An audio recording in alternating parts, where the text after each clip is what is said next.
If you're looking for a fresh, new vegetable to grow in your garden this year, try planting okra seeds. Okra is rich in fiber, folate, and magnesium, and it can even help lower your cholesterol. It's commonly added for some extra crunch to stir-fry recipes, but it also goes great in gumbo, stews, and salads. It has a crunchy texture and mild flavor, somewhat reminiscent of eggplant or green beans. So, we are going to watch about the how to grow okra in pots. Method 1. Planting the okra seeds. First is use 3 to 5 US gal, 11 to 19 L, pot for each okra plant you want to grow.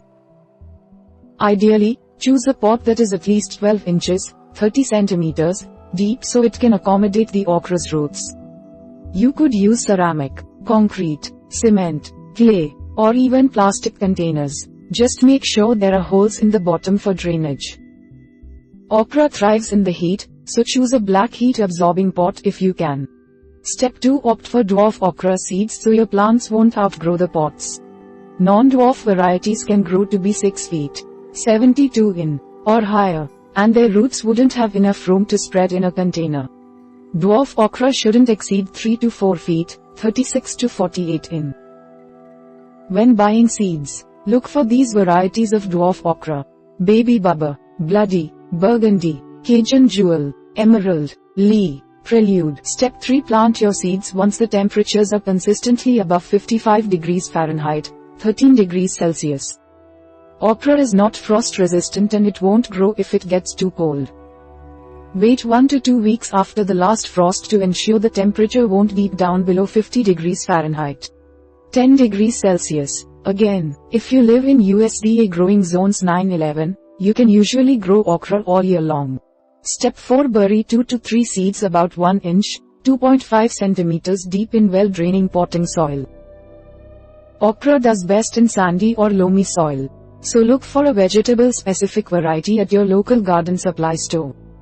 Create a small hole in the center of the pot and drop in the seeds. Cover them up with soil. Using several seeds in each pot should hopefully guarantee that at least one of them will take root and germinate. Finally, water the soil until it is damp to the touch. After you've planted the seeds, gently water each pot until the soil is saturated all the way through and some water is coming out of the bottom of the container. Avoid using too strong a stream of water, as that could dislodge the seeds or disturb the soil. It's normal to see some shrinkage in the soil as it gets compressed by the water. As long as the seeds stay buried, you don't need to worry about adding more to the pot. Method 2. Caring for your okra plant. First is place the pots outdoors where they can get 5 to 6 hours of direct sunlight a day. Okra loves sunlight and heat and needs lots of it to thrive. If you can position your pots somewhere they'll get more than 6 hours of sunlight, that's even better. Okra can withstand high temperatures, so don't worry about it getting scorched in the heat. As long as you water it regularly, it should do well. Step 2. Water your okra plants every 2 to 3 days to encourage bountiful growth. Stick your finger into the top 1 inch, 5 centimeters of the soil. If it isn't damp to the touch, give it about 1 inch, 5 centimeters of water. If the temperatures are extremely high, you may need to add water every day.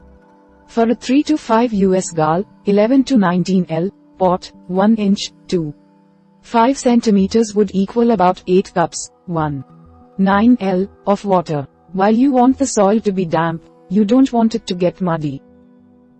If the soil does get oversaturated, give it a few days to regulate before watering it again. Step 3. Bring your plants indoors if the temperature is going to drop below 50 degrees Fahrenheit, 10 degrees Celsius. Depending on your region, you may experience unpredictable frosts late into the spring. Keep an eye on the weather forecast and take time to migrate your potted okra anytime temperature is going to dip uncharacteristically low. Move the pots back outdoors as soon as possible so they get the sunlight they need. Step 4. Fertilize the soil once the plant has reached 6 inches, 15 centimeters, tall. Opt for the 10th of October 10 fertilizer, and lightly sprinkle it over the top of the soil in each pot. Avoid getting any granules on the plant itself, as it could harm the delicate leaves. The 10th of October 10 fertilizer means that the composition is made up of 10% nitrogen, 10% phosphorus, and 10% potassium. You could also use a water-soluble fertilizer to fertilize as you water the soil. Just follow the instructions on the fertilizer and use it once the plants are about 6 inches, 15 centimeters tall. Finally, sprinkle the soil with diatomaceous earth if you notice insects or pests. Potted okra shouldn't be a huge temptation to pests, but it isn't immune to them. If you see mites, whiteflies, or aphids on the leaves, lightly cover the soil with a sprinkling of diatomaceous earth. You can buy diatomaceous earth from your local garden supply store or online. Method 3. Harvesting and storing okra. First is keep an eye out for pods about 5 to 7 days after the okra has flowered. Once the okra begins to bloom, you can expect an abundant harvest within the next 1 to 2 weeks. As flowers appear, start checking on the okra daily so you don't miss the peak picking time. Okra will usually flower about 50 to 65 days after it was planted. You can generally expect your okra plants to produce harvestable pods for about 10 to 12 weeks. Step 2. Pick the pods when they are between 3 to 5 inches, 7.6 to 12.7 centimeters long. Use a sharp knife and carefully cut the stem of each pod to remove it from the plant. Okra can be a little prickly, so wear gardening gloves if you have sensitive skin. Pods that exceed 6 inches, 15 centimeters, are generally going to be too tough to eat. You can test them by trying to break off the tip. If it snaps away easily, the pod should still be good to eat. Step 3. Wait to rinse the okra until right before you're ready to eat it. Many vegetables can be rinsed before they go into the fridge, but okra tends to get slimy when it's wet. When you're ready to eat the pods, just give them a quick rinse under cool water and pat them dry with a clean paper towel. When okra gets wet, it can sometimes get slimy. While the texture of the slime is somewhat off-putting to a lot of people, it isn't harmful and can actually be good for you. Some cooks recommend soaking okra in white vinegar for 30 minutes before drying it off and cooking it to prevent it from becoming slimy. Step 4. Store harvested okra in the fridge and use it within 2 to 3 days. Pop the harvested okra in a resealable plastic bag and place it in your fridge. If you aren't going to use it within a few days, freeze or can it so it doesn't go to waste. Don't rinse the okra before putting it into the fridge. Throw out any okra that is dusculate, mushy, or smelly.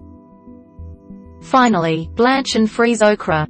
Rinse the okra and trim off the stems. Blanch the okra in a pot of boiling water for 3 to 4 minutes. Then immediately transfer the okra to an ice bath for an additional 3 to 4 minutes. Completely dry the okra before transferring it to a resealable plastic bag and placing it in a freezer. If you're freezing a large quantity of okra, you could separate it into smaller batches so it's easier to use at mealtimes. We hope it is useful to you. Please subscribe to our channel to upskill yourself.